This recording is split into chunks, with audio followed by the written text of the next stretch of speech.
A decade counter is a binary counter that is designed to count in binary 1001 or in decimal it is 9.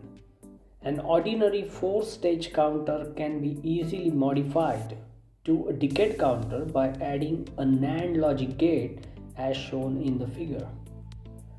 One can note that flip-flop second and flip-flop 4 provide the inputs to the NAND gate. The NAND gate outputs are connected then to the reset pin of each of the flip-flops. This pin is also called as clear pin.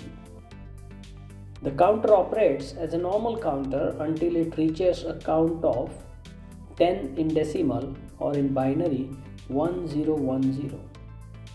At this time, both inputs to the NAND gates are logic high and therefore its output goes logic low. This logic low is applied to the CLR or reset input of the flip-flops as shown, which causes all these flip-flops to be coming to the position or logic 0. In other words, we say these flip-flops are set to be logic 0 or reset. Once all these flip-flops are reset, the count may begin again. Changing the inputs to the NAND gate can cause the maximum count to be changed.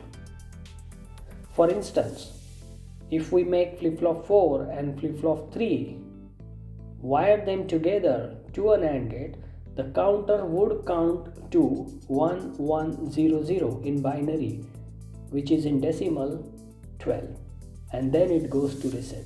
So you can see that this flip-flop which has this counter which has 4 flip-flops can count up to 16 logic states from 0 to 15, and by choosing appropriate combinational logic circuit, for example a NAND gate here, we can make it reset to any state that we desire, and therefore we can modify it to a mod counter. It is also called as a decade counter because it counts 10 states.